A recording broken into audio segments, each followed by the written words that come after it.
Hey, Eric. Seems like your offense has really found its stride, especially over the last 3 weeks. What was working tonight, especially on that end?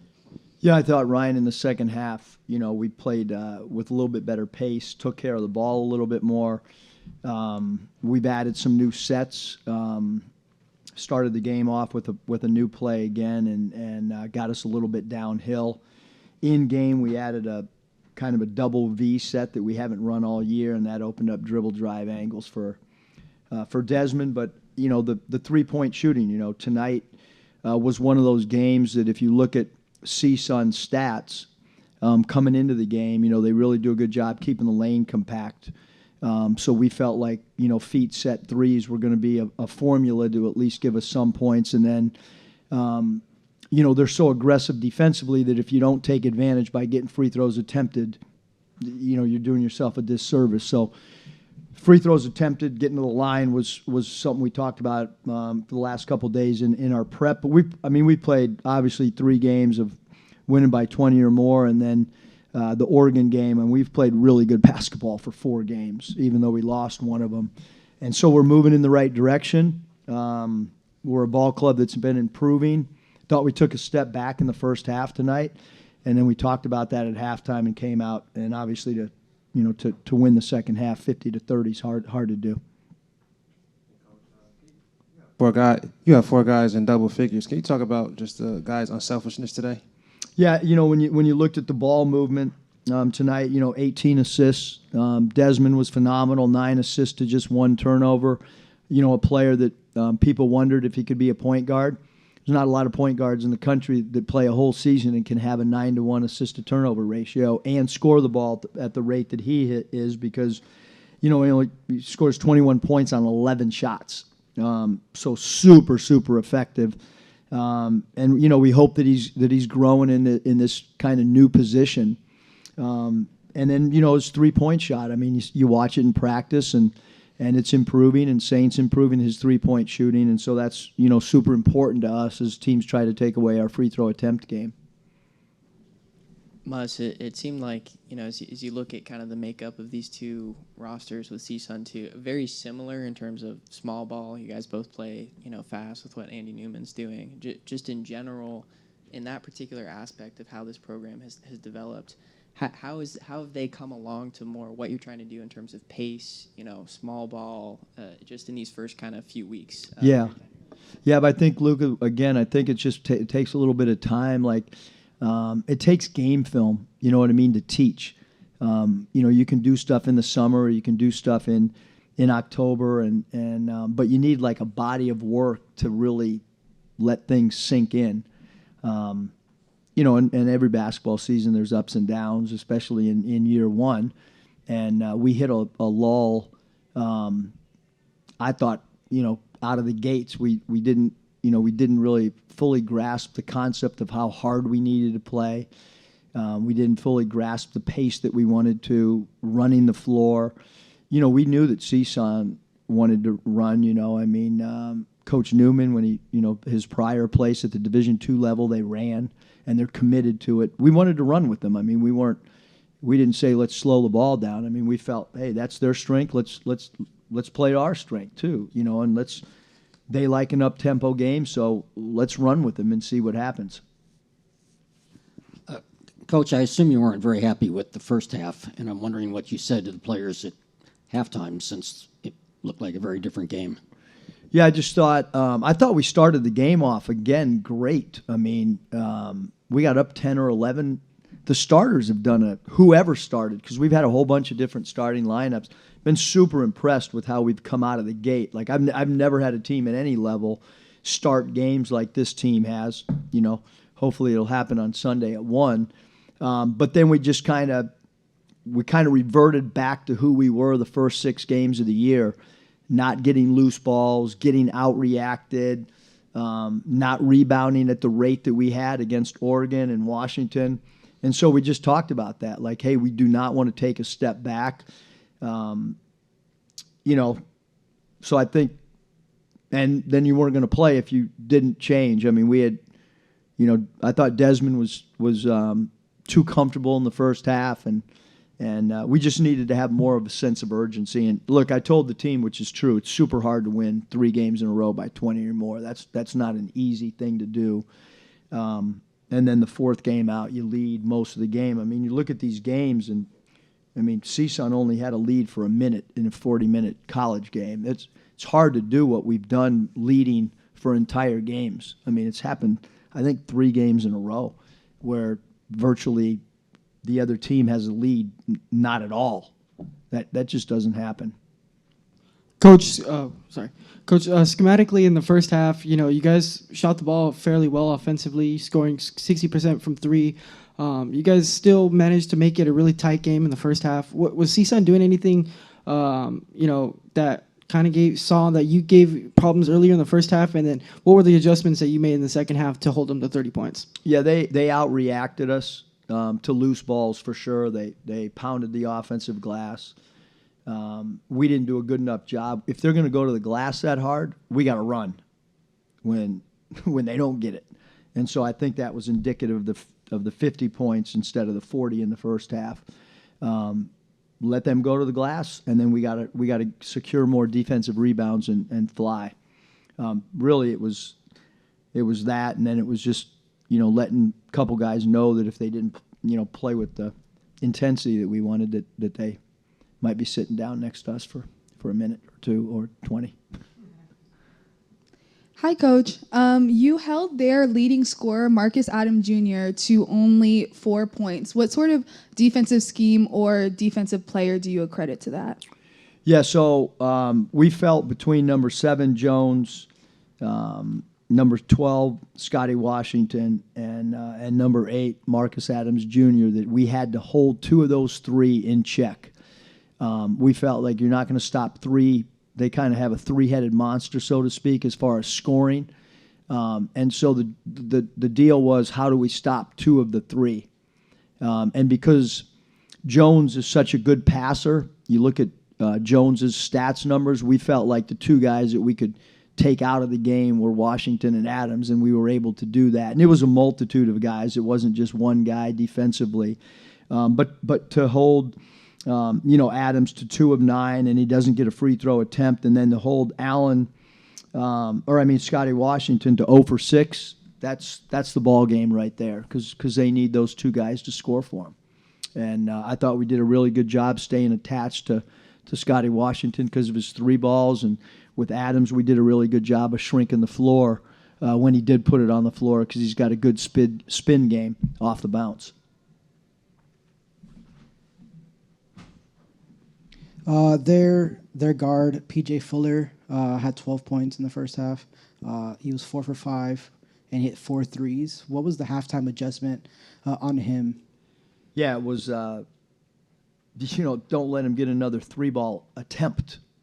Not don't make a 3. Don't let him make a 3. Just don't let him get an attempt up. And we had to change our pick and roll coverage because they come down the floor almost every time and they run a drag to start their offense. Which is kind of a middle pick and roll, and then they play out of it. And so we started going over the top of that screen. We felt coming into the game, Fuller was really good going to his right hand off the bounce.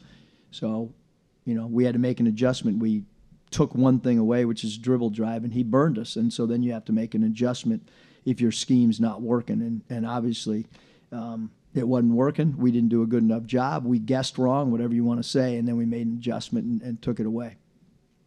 CSUN is a program that's pretty heavily prioritized local recruiting under Andy Newman. You guys, your staff has been in a lot of local gyms, just popping up across the last few months. A 2-parter here, but what is the importance that you see of recruiting Southern California, Los Angeles, as you think about building this program? And was there any importance to you of winning this game today, kind of in that regard, in front of the local crowd, so to speak?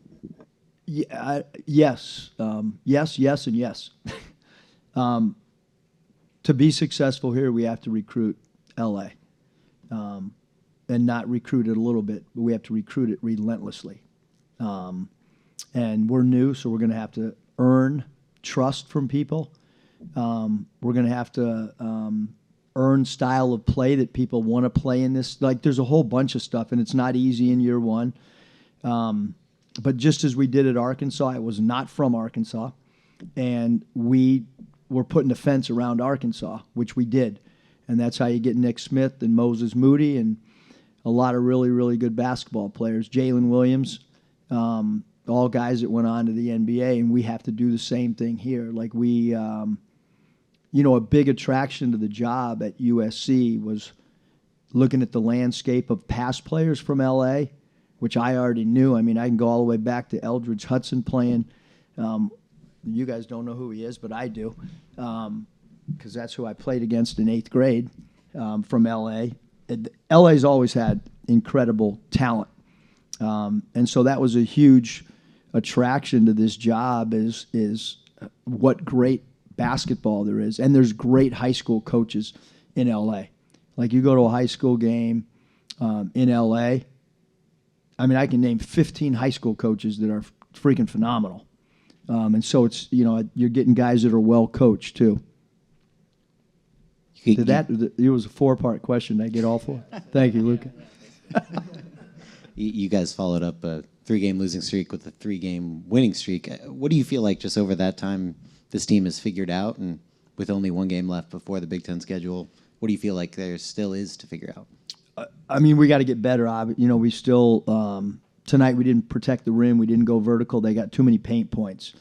We got to be physical when we wall up on defense because we're not going to block shots. So we got to wall up better. Continuing to add offensive sets. I mean, we've been a team that tries to take advantage of mismatches, and so if your playbook expands, you're able to move people around, and then when somebody tries to make an adjustment, you can, like that 2 seconds baseline out of bounds, we did a great job of executing 13 opposite. So those little things, I don't know if we could have done that in Palm Springs. I don't know if we understood the timing, spacing, second and third options on a play. So it's a grind. Like you can't cave in when you lose 2 or 3 in a row. You got to get back the next day, and I think the team's done a really good job of that. Last question. Hey, Coach, you had talked a lot about you guys making adjustments and different schemes and the things of that nature. Can you elaborate on just your coaching staff and how y'all able to make mid-game adjustments or just adjustments watching film or whatever the case may be? Yeah, I mean, I think you got to come into a game with like a plan A, a plan B, and a plan C, and that's our whole staff talks about those things. We have a group text. We'll text each other ideas after watching film, and then you've got to make adjustments. It's like, I mean, there's all these people don't understand, like in a college basketball game and an NBA game, there's a lot of mini meetings that happen. There's a meeting at 40 before the game starts. There's a meeting at 12 before the game starts. There's a meeting after the introductions. There's all the timeouts. There's that's a lot of meetings. And so you got to let the team hear different voices, and you've got to come at different angles because otherwise you come in with the same tone, you come in with the same message every one of those meetings. You could only imagine at all of our different walks of life, and if you think about having the same meetings, nobody has as many meetings as we do on game day. I mean, IBM doesn't meet that many times, right, in the course of the day. So you got to have different plans. You've got to talk about them in practice. You can't just wing it in a game. I mean, you got to have alternate plans for if things don't go well, like Fuller. It didn't go well, right? We thought we had a good game plan. Go under, take away his right-hand drive, and he killed us. And so you have to make an adjustment. You have to be willing to admit, hey, this is not working, and let's go to what we've talked about doing as a secondary plan. Thanks, guys. Appreciate it. Desmond, I don't know if it was you out there who was saying, you've been coming in here a lot of games in a row. Things have been going well for you. Just in general, in terms of how you developed, as a point guard, 9 assists, 1 turnover tonight. How has that progression of your game come along? Mus was just talking about, guys to know if you could, nationally could play point guard. How has that come along for you?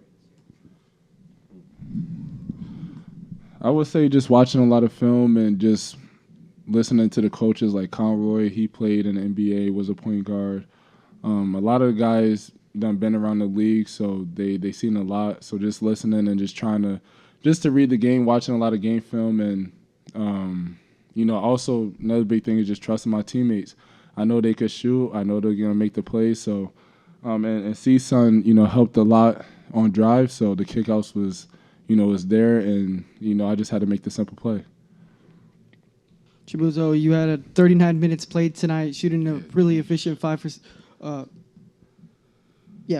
from 3.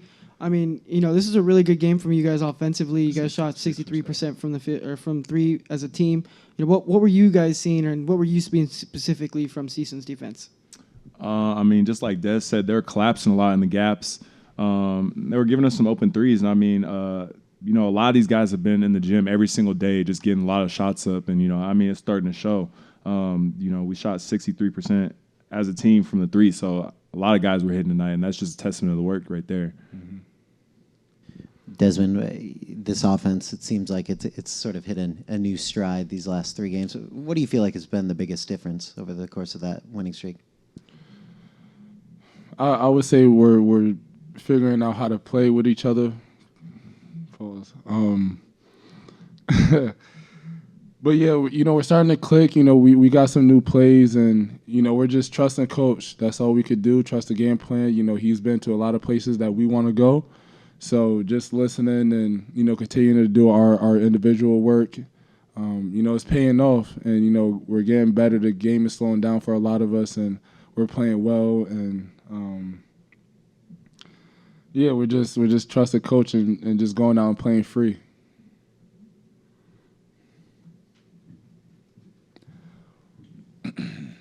This is a question for both of you all. Can you elaborate on just how important is it to have the coaching staff, like you just mentioned, Desmond, that have that experience that can help you get to the next level? It means a lot. A lot of us is trying to go to where they've been, and they've been there and done that in both places, college and NBA. So they've seen a lot. They have really good careers. So just listening and honing in on what they're saying is key for us. It helps our high IQ get better, and also we're listening, we're playing better. So if what they saying to do is working, and we're just gonna keep on doing it. And then like Buzo said, we're all getting in the gym and in the show tonight, and we're just gonna continue to do that.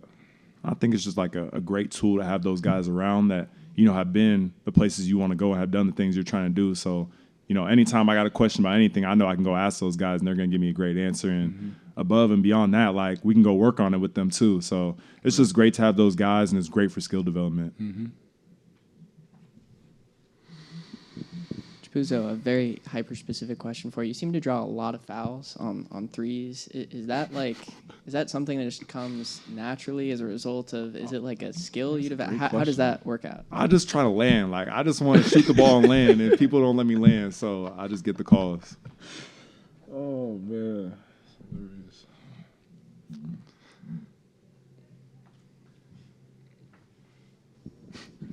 Hey, congratulations to you both. You both played great games.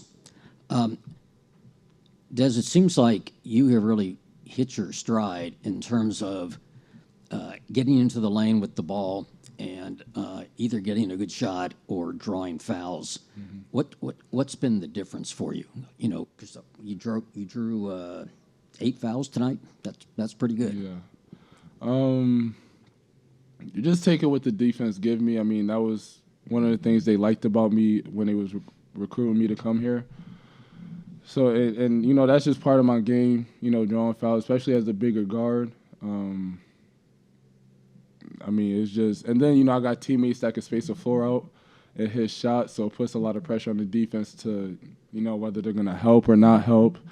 So, it just makes the defense, just think. And then the offense here is more spacious and stuff where I could, create and do those things. We good? Cool. Thanks, guys. Thank you. Thank you, guys. Thank you.